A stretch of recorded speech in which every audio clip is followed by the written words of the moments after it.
नमस्कार बच्चों, आज हम कक्षा 12वीं की पाठ्य पुस्तक आरोह भाग 2 के काव्य खंड के पाठ 8, जिसके कवि गोस्वामी तुलसीदास जी हैं और ये किसी परिचय के मोहताज नहीं है।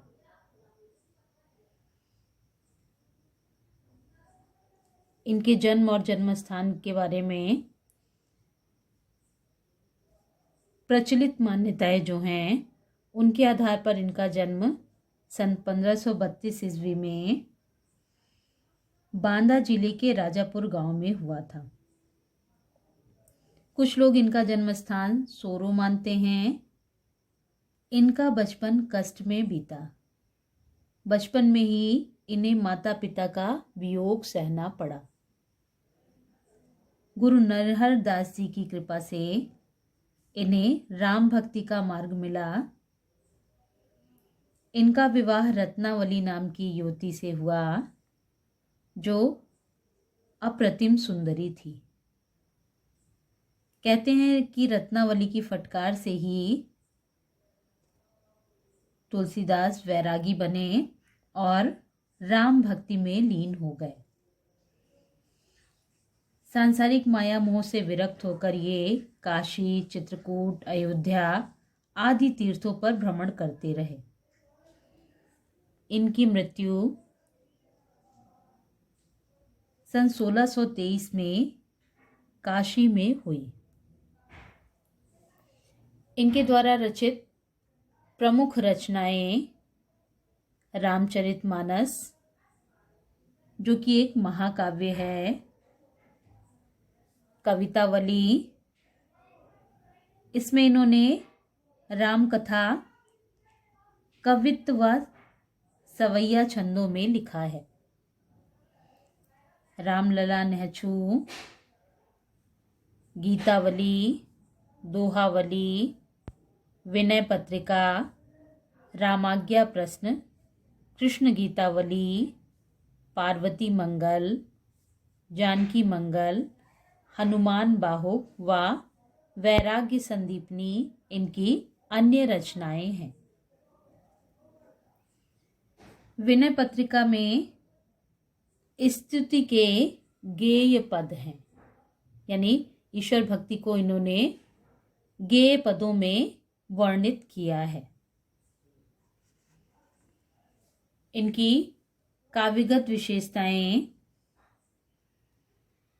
गोस्वामी तुलसीदास जी राम भक्ति शाखा के सर्वोपरि कवि हैं।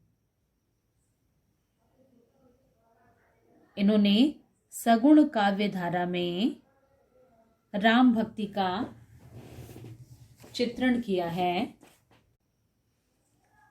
वे लोक मंगल की साधना के कवि के रूप में प्रतिष्ठित हैं।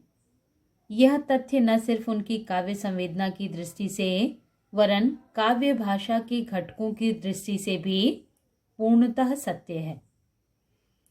इसका सबसे बड़ा प्रमाण यही है कि शास्त्रीय भाषा अर्थात संस्कृत में क्षमता होने के बावजूद भी इन्होंने लोक भाषा, अवधी और ब्रज भाषा को साहित्य की रचना का माध्यम बनाया। और ऐसा उन्होंने इसलिए किया क्योंकि लोक भाषा ही जन साधारण की भाषा होती है। तुलसीदास में जीवन व जगत की व्यापक अनुभूति और मार्मिक प्रसंगों की अचूक समझ है। यही विशेषता उन्हें महाकवि बना। रामचरितमानस में प्रकृति व जीवन के विविध भावपूर्ण चित्र हैं, जिनके कारण वह हिंदी का अद्वितीय महाकाव्य बनकर हमारे समक्ष उभरा है। इसकी लोकप्रियता का कारण लोक संवेदना और समाज की नैतिक बनावट की समझ है। तुलसीदास जी के सीताराम ईश्वर की अपेक्षा देश काल के आदर्शों के अनुरूप मानवीय धरातल पर पुनः बनाए गए चरित्र हैं। तुलसीदास जी अपने समय में हिंदी में प्रचलित सारे भावात्मक तथा काव्य भाषाई तत्वों का प्रतिनिधित्व करते हैं। उनमें भाव विचार, काव्य रूप, छंद तथा काव्य भाषा की बहुल समृद्धि मिलती है। ये अवधि तथा ब्रजभाषा की संस्कृति कथाओं में सीताराम और राधा कृष्ण की कथाओं को साधिकार अपनी अभिव्यक्ति का माध्यम बनाते हैं। संस्कृत में प्रचलित है उपमा कालिदासस्य, अर्थात कालिदास की पहचान उपमा अलंकार से है। उसी प्रकार से सांग रूपक के क्षेत्र में तुलसीदास की पहचान, यानी तुलसीदास से सांग रूपक अलंकार की पहचान है।